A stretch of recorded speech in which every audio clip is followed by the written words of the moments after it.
Cette moto est vraiment très réussie, je trouve personnellement. C'est mon avis après un. Évidemment, comme vous avez pu le voir, en deuxième, petit coup d'embrayage, elle lève mais directement. C'est un jouet cette moto, honnêtement.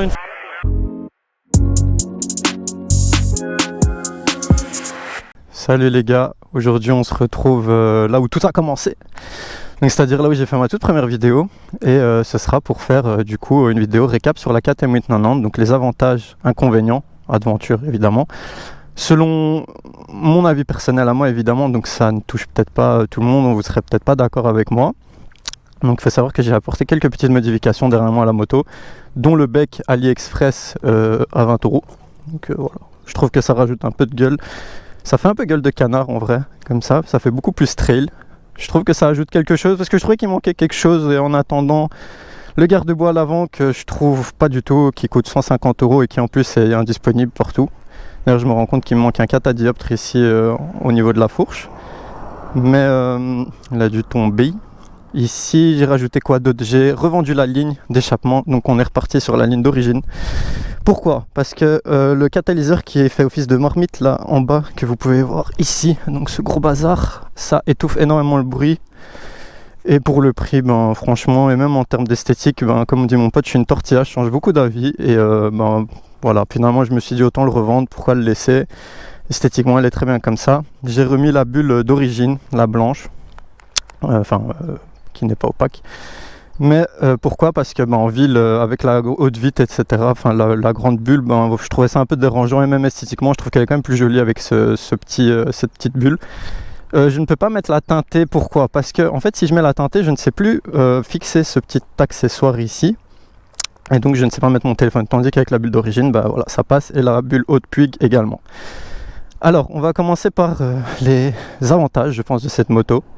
D'après moi, encore une fois, ici, ben, les avantages, c'est que cette moto est hyper polyvalente, très coupleuse, c'est très nerveux. Donc pour les gens qui aiment le bicylindre, qui accélère très fort à bas régime et qui monte pas hautement dans les tours, c'est vraiment l'idéal. Elle est bonne à tout faire cette moto. Tu peux faire du TT, tu peux faire rouler sur route, vraiment, tu peux aller partout avec cette moto jusqu'au bout du monde. Je pense elle te suivra. Maintenant, il faut voir en termes de fiabilité sur lequel je n'ai pas un réel avis dessus, étant donné que je n'ai jamais rien eu sur cette moto, à part la petite problème de batterie, mais qui est dû du fait que j'ai le chargeur Optimate rapide également ici, et je pense que celui qui l'a fixé avait mal resserré les cosses, donc les petites vis au niveau de la batterie. Sinon, à part ça, je n'ai jamais rien eu en termes d'électronique mécanique, donc voilà, ça, il y en a qui diront oui, il y en a qui diront non. Moi je pense que c'est une question de chance également, on n'est jamais à l'abri, surtout avec toute l'électronique qu'on a maintenant sur les motos. Deuxième avantage, bah comme j'ai dit, donc cette polyvalence, elle a de la place, elle est confortable pour une moto du quotidien. Elle est petite, c'est pas un gros trail du style GS 1250, la KTM 1290, une grosse multistrada, non. Elle pèse moins lourd je pense et elle est beaucoup plus fine, elle est petite. Enfin après c'est en fonction de ton gabarit également, hein, parce que moi je fais 1m83 et je touche à peine les pieds au sol. Enfin je touche, hein, mais je suis un peu sur la pointe des pieds des deux côtés. Et la moto pour ça elle est idéale je trouve, c'est que en ville elle s'amène très facilement une fois qu'on a l'habitude sur cette moto. Au début c'est vrai que ça change énormément, mais voilà, en termes d'assises, on n'est pas sur une sportive ou quoi que ce soit, on a le dos bien droit, la selle est vraiment large, pour le passager pareil, ici on peut s'accrocher, facilité, le top case, enfin voilà, c'est une moto du quotidien, avec son réservoir en plus d'environ 20 litres, bah, ça aide pas mal franchement, donc il y a de la place. Ça peut rouler, je dirais, 300-400 km environ. Et à part ça, ben, on peut aller faire un tour. Il y a les inconvénients également. En termes d'avantages, ben, voilà, je pense que c'est à peu près tout, hein. Ça reste une moto, à chacun de trouver ses avantages dessus ou non. Parce que évidemment, ah oui, également, avantage, l'électronique, évidemment, tout ce qui est ici pour le moteur. Donc on a la gestion, mode de conduite, street, rain, off-road, rallye, voilà, c'est du détail, mais je trouve que c'est un avantage d'avoir ça sur les motos de nos jours. Ça peut rassurer certains quand tu roules ou non. On a la moto, donc évidemment ABS, etc., car on peut déconnecter évidemment que celui de l'arrière, le quick shifter, et le traction control que moi je désactive en règle générale. Pourquoi? Pour pouvoir faire des petits trous arrière, car sinon c'est pas possible. En option, on a les favoris, les sélections rapides, Bluetooth, thème d'affichage, changement de vitesse, heure, date, feu diurne, unité, langue, chauffage, service et fonctions supplémentaires. Car chez KTM, quand tu achètes une moto neuve, ce qu'il faut savoir, c'est que dès que tu l'achètes, tu peux avoir un pack complet sur la moto et par la suite, il te le désactive si tu ne le prends pas, comme le shifter et autres. Et voilà, on a le voyage 1, voyage 2, j'avoue que ça j'ai pas trop chipoté, donc voilà, voyage 1, voyage 2 qu'on peut supprimer ou non en restant appuyé, donc par exemple sur la flèche de droite. Ça va réinitialiser, voilà. Et alors on revient en arrière, voyage 2, hop, on peut reset. Donc elle m'affiche qu'elle consomme environ 5,7 litres au 100. Honnêtement, en termes de consommation, c'est vrai qu'elle n'est pas très gourmande comme moto. Ça roule vraiment longtemps. Ça, c'est agréable. Maintenant, passons aux inconvénients pour moi, pour ma part. Ici, c'est la jauge de réservoir. Alors, je sais pas si ça va bien se voir en caméra, mais il me dit 50 km d'autonomie en sachant qu'il me reste 2 barres. Le truc, c'est que quand tu as le plein, elle t'affiche pas l'autonomie idéale, c'est-à-dire dans le sens, elle va pas te dire il reste 180 km. Non, elle te met le plus grand, plus que 180. Mais donc tu ne sais jamais réellement combien tu peux faire, comme une GS par exemple qui va t'afficher tu peux faire 350, elle ne te l'affichera jamais. C'est plus de 200 et c'est tout, ça s'arrête là. Maintenant, c'est un détail. Évidemment, au moins on a une jauge d'essence, pas comme chez Ducati. Et là, tu peux entendre le ventilo qui s'allume alors que je viens de la démarrer. Ça, c'est son gros problème. Le plus gros défaut de cette moto, je pense, c'est qu'elle surchauffe à fond. En été, si tu fais de la ville, que tu restes quelque part sur place, cette moto surchauffe, mais à mort. Et en termes de jambes, étant donné que la chaleur sort ici, je vous jure, vous prenez vite chaud avec. C'est vraiment le seul réel inconvénient que je vois de cette moto, c'est qu'elle chauffe énormément très vite. La dernière fois, j'ai fait un petit rassemblement moto où donc on était passé en ville et on roulait évidemment calmement, deuxième, troisième. Je peux vous dire qu'elle a chauffé tellement, je suis pratiquement arrivé au bout du truc et j'ai dû rentrer parce qu'elle ne supportait plus. Alors maintenant, vous allez me dire, une moto c'est pas faite pour faire ça, rester sur place. Mais comme vous pouvez le voir, là je suis resté 2 minutes à parler et elle a commencé directement à surchauffer. Ça, j'avoue que voilà, peut-être c'est ma moto, peut-être que toutes les motos font ça, mais en tout cas c'est pas super agréable quand il fait chaud parce que évidemment tu prends plein de chaleur au niveau des jambes, ça te donne chaud et la moto surchauffe. Maintenant, ce qui est bien, c'est qu'elle refroidit assez vite. Donc voilà, un des avantages, c'est le couple comme je vous avais dit.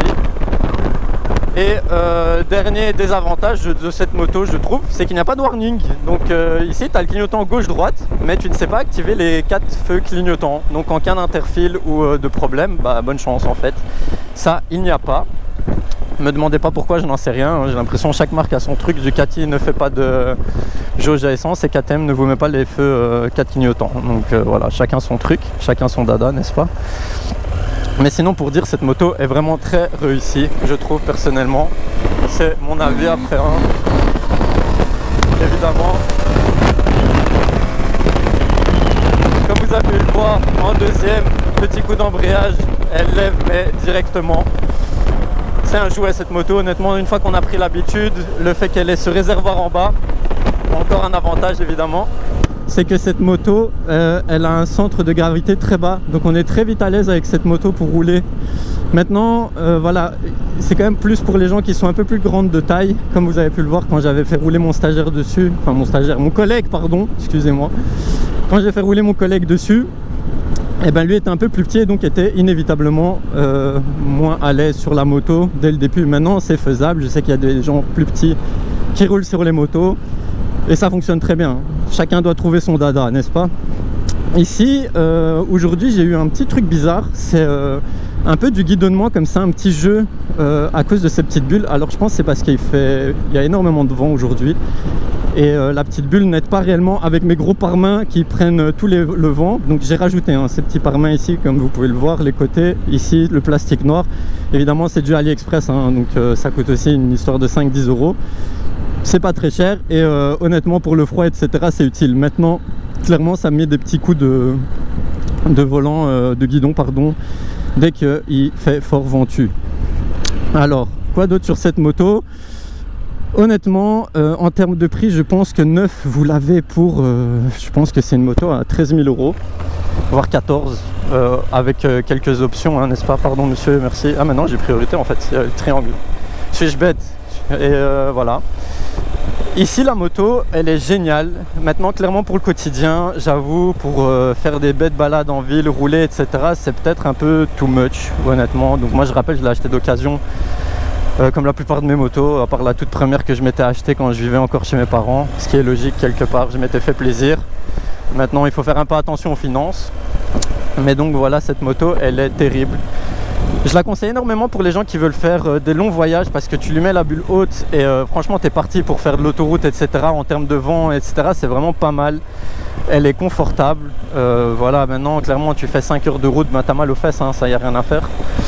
Ici en termes de réservoir, alors clairement oui, le réservoir est un peu plus petit qu'une GSA ou autre, mais honnêtement étant donné que le moteur est plus petit, elle consomme également moins que ce genre de grosse moto. Ici j'ai le cruise control, alors je vous dis pas, quand on a fait la route, le retour des Vosges, bah, évidemment c'était pas mal, parce que du coup j'avais la moto qui roulait toute seule et en limite tu te croises les bras et tu vas tout droit quoi.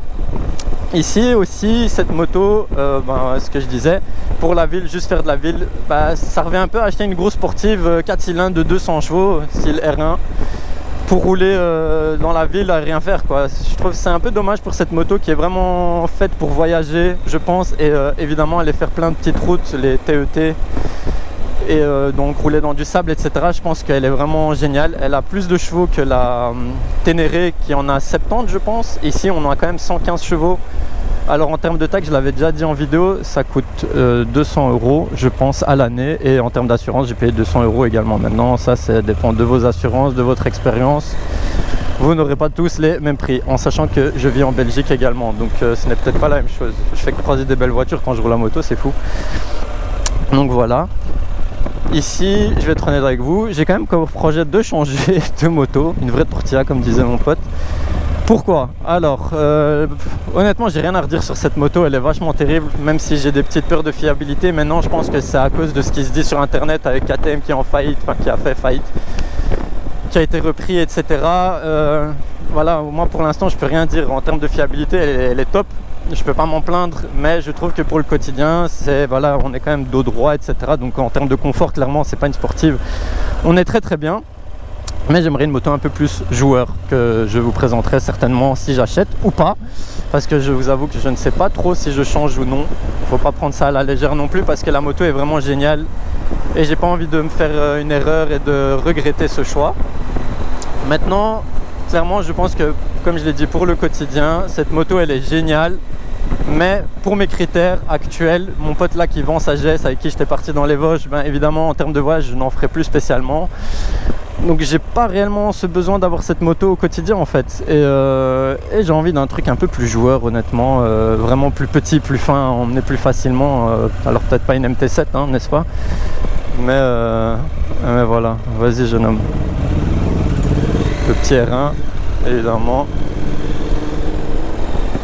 Franchement ça j'aimerais bien essayer un jour dans ma vie, c'est vraiment pas mal. Ça a une putain de gueule, mais honnêtement ça n'a rien à faire sur la route. Qu'est-ce que tu veux faire avec une moto comme ça hein, en soi? Déjà 115 chevaux, tu les exploites pas du tout sur la route. C'est pratiquement impossible. Alors je pense que c'est à peu près tout pour cette moto. Donc c'était un récap plutôt rapide hein. Tout ce qui est concernant les données de la moto, style combien de litres fait le réservoir, le poids, etc. Regardez sur internet, je vous avoue, j'ai pas étudié le sujet. Moi personnellement, je trouve que cette moto fait grave le taf. Maintenant, c'est sûr qu'esthétiquement, on aime ou on n'aime pas, c'est pas la plus jolie des motos, c'est sûr, mais elle fait vachement bien le boulot. Elle est réussite en termes de mécanique et de sa manière de fonctionner. Vraiment, on a dû y aller.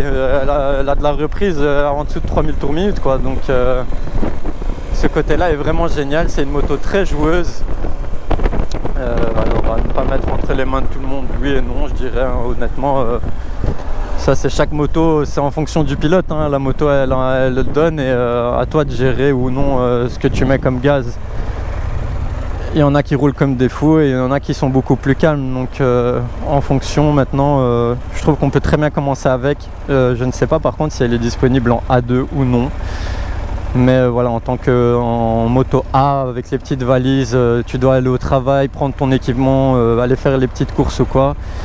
Franchement elle est géniale, et voilà, ici je mets 0 fois le plein pratiquement, enfin je mets pas du tout le plein dedans, elle tient longtemps.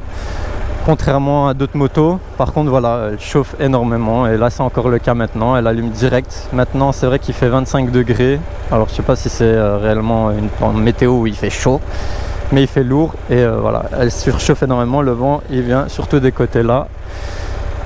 Et donc inévitablement moi ça me donne chaud et ça me fait transpirer des jambes, ce qui est comme sensation pas très agréable. Ok, feu vert. Donc pour moi c'est à peu près tout je pense. Si vous avez des questions concernant la moto, il ne faut pas hésiter.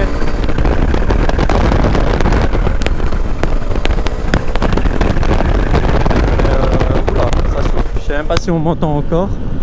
Si vous avez des questions pour la moto, il ne faut pas hésiter à poser les questions, hein. J'essaierai d'y répondre de manière le plus objective possible, même si ici le sujet est assez subjectif car c'est réellement mon avis vis-à-vis de cette moto. Maintenant je pense qu'elle coche énormément de cases, mais elle n'est pas parfaite partout.